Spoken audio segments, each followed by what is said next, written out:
जय माता की प्रिय भक्तों, स्वागत है आप सभी का मेरे YouTube चैनल आरती आध्यात्मिक कथाओं में। आप सभी को शारदीय नवरात्रि की हार्दिक शुभकामनाएं। आज की इस वीडियो में हम आपको सुनाएंगे नवरात्रि के 5वें दिन सुने जाने वाली माता स्कंद की कथा, स्कंद माता की कथा और आरती, जो नवदुर्गा स्वरूप में माता का 5वां स्वरूप है। नवरात्रि का 5वां दिन इन्हीं माता को समर्पित है। 5वें नवरात्रि में स्कंद माता के ही प्रसन्न करने के लिए व्रत पूजन किया जाता है। साथ ही आप सुनेंगे स्कंद माता की पूरी पूजा विधि। आपसे प्रार्थना है कि यह कथा अंत तक अवश्य सुने, क्योंकि अधूरी कथा सुनने से दोष लगता है। कथा शुरू होने से पहले आपसे मेरा निवेदन है कि आप हमारे चैनल को सब्सक्राइब करके एक बार कमेंट्स में दिल से जय माता दी अवश्य लिखें। स्कंद माता देवी नवरात्रि के 5वें दिन इस कथा को सुन रहे सभी भक्तों पर अपनी कृपा दृष्टि बनाए रखिए। तो आइए प्रिय भक्तों, अब शुरू करते हैं नवरात्रि के 5वें दिन पर नव दुर्गा के 5वें स्वरूप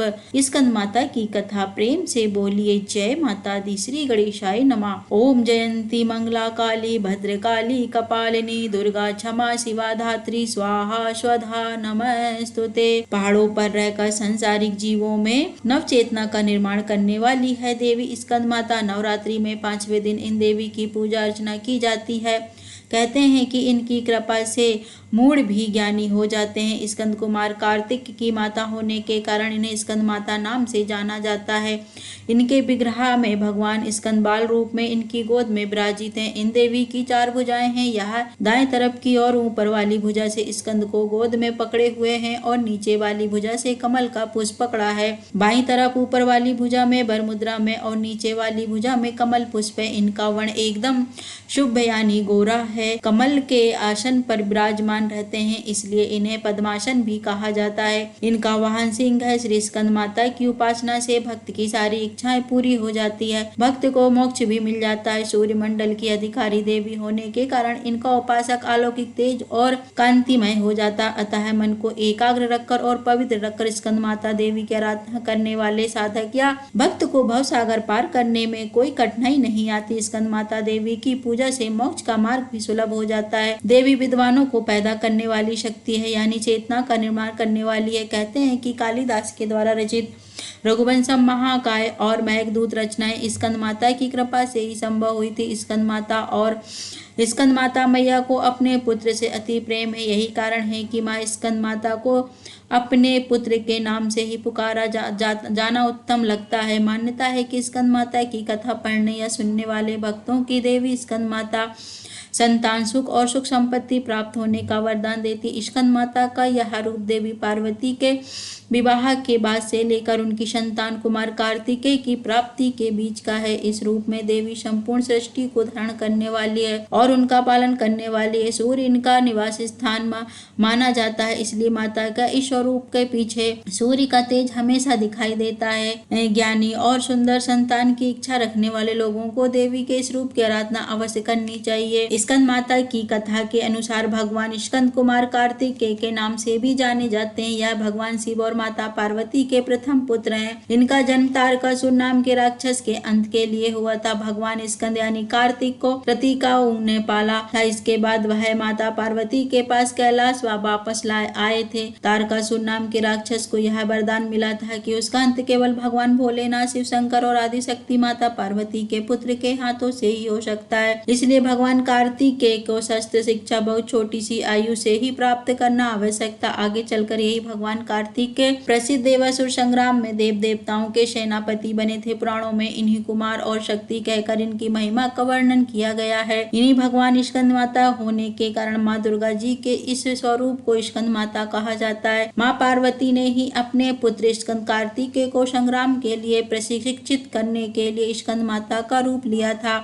स्कंद माता के संग्राम प्रशिक्षण के लेने के बाद भगवान कार्तिकेय ने तारकासुर का अंत किया था। यानी देवी स्कंद माता ने केवल कार्तिकेय भगवान की माता है, बल्कि उनकी रक्षक, उनकी शिक्षक और उनके गुरु भी हैं। आवश्यकता पड़ने पर प्रेम और सौम्यता से भरी स्कंद माता अपने पुत्र स्कंद कार्तिकेय को अनुशासित भी करना जानते हैं। जैसे एक बार भगवान शिव ने माता पार्वती के साथ चौसर खेलने की चाह प्रकट की। खेल में भगवान शंकर अपना सब हार गए। हारने के बाद भगवान भोलेनाथ अपनी लीला को रचते हुए पत्तों के वस्त्र पहनकर गंगा तट पर चले गए। कार्तिकेय जी को जब यह सारी बात पता चली तो वह माता पार्वती से भगवान शिव शंकर के समस्त वस्तुएं वापस लेने आए। इस बार खेल में पार्वती माता हार गईं तथा कार्तिक जी शंकर भगवान का सारा सामान लेकर वापस चले गए। इधर माँ पार्वती भी परेशान थी, उनका सारा सामान भी गया तथा उनके प्रिय पति भोलेनाथ भी दूर हो गए। पार्वती जी ने अपनी यह व्यथा अपने पुत्र गणेश को बताई तो मातृ भक्त गणेश की जी स्वयं खेल खेलने शंकर भगवान के पास पहुंचे।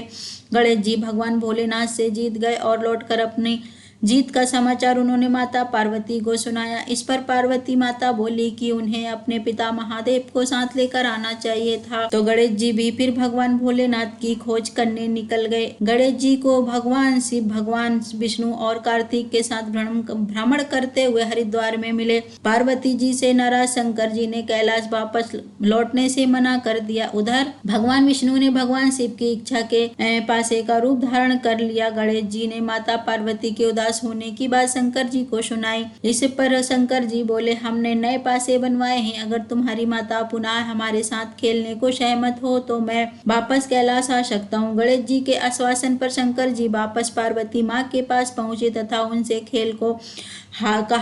खेलने को कहा। इस पर पार्वती जी हंसकर बोली, अभी क्या चीज है आपके पास जिससे खेल खेला जाए। यह सुनकर नारद जी ने अपनी वाणी आदि सामग्री शिव जी को दांव पर लगाने को दी। इस खेल में शंकर जी हर बार जीतने लगे। एक दो पासे फेंकने बाद गणेश जी समझ गए कि उन्होंने भगवान विष्णु को पासे का रूप धारण करवाया है। गणेश जी ने यह बात माता पार्वती को बता दी, जिससे माता पार्वती को क्रोध आ गया। उन्होंने शंकर जी को श्राप दिया कि वह गंगा की धारा का बोझ सहेंगे। नारद जी को माँ पार्वती का श्राप मिला कि वह कहीं भी एक स्थान पर नहीं टिक सकेंगे। विष्णु जी को श्राप दिया गया कि त्रेता युग में रावण उनका शत्रु होगा। फिर अपने पुत्र कार्तिक को भी माता ने हमेशा बाल अवस्था में ही रहने का श्राप दिया। इस कारण माता पार्वती ने स्कंद माता रूप में भगवान कार्तिकेय यानी स्कंद बालक रूप से ही दिखाई देते हैं। आइए अब जानते हैं स्कंद माता की पूरी पूजा विधि।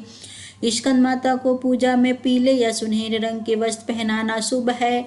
माँ का श्रृंगार पीले फूलों से करें और माँ को सुनहरे रंग के वस्त्र अर्पित करें। पीले फल चढ़ाएं। पीला रंग सुख शांति का प्रतीक होता है और इस रूप में माँ हमें दर्शन देकर हमारे मन को शांति प्रदान करती है। माँ स्कंद माता की पूजा के लिए पूजा के स्थान को गंगा जल से शुद्ध करके उसके पास लकड़ी की चौकी पर पीला कपड़ा बिछाकर माँ की मूर्ति या चित्र को स्थापित करें। पीले फूलों से माँ का श्रृंगार करें। पूजा में फल फूल मिठाई लौंग इलायची अक्षत धूप दीप केले का फल अर्पित करें।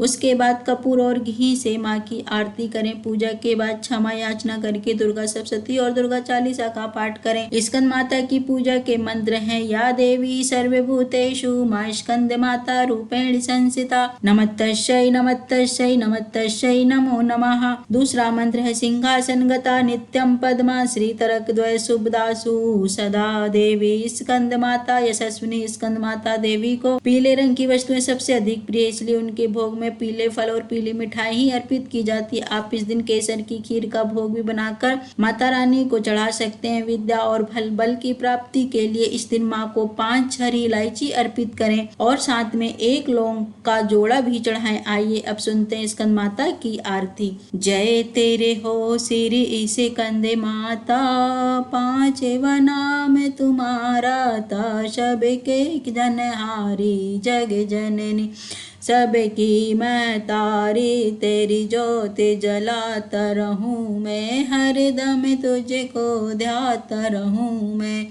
कई नामों से तुझे पुकारा, मुझे एक है तेरा सहारा। कहीं पहाड़ों पर है डेरा, कहीं शहरों में तेरा बसेरा। हर मंदिर में तेरे नजारे, गुण गाए तेरे भक्त प्यारे। भक्ति अपनी मुझे दिला दो, शक्ति मेरी बिगड़ी बना दो। इंद्र देवता मिल सब सारे, करे पुकार तुम्हारी। द्वारे दुष्ट दैत्य जब चढ़ कर आए, तू ही कड़क हाथ उठाए। दासों को बचाने सदा आई, भक्ति की आस बजाए आई। अगर आपको यह कथा अच्छी लगी तो नवरात्रि के दिन इसे शेयर अवश्य करें, और ऐसी ही अच्छी कथाओं और धार्मिक कथाओं और व्रत कथाओं को प्रतिदिन सुनने के लिए हमारे चैनल को सब्सक्राइब करें, वीडियो को लाइक करें, शेयर करें और अंत में बेल आइकन को प्रेस करना बिल्कुल भी ना भूलें, ताकि ऐसी ही धार्मिक कथाओं की नोटिफिकेशन सबसे पहले आप तक पहुंच सके। जय माता दी।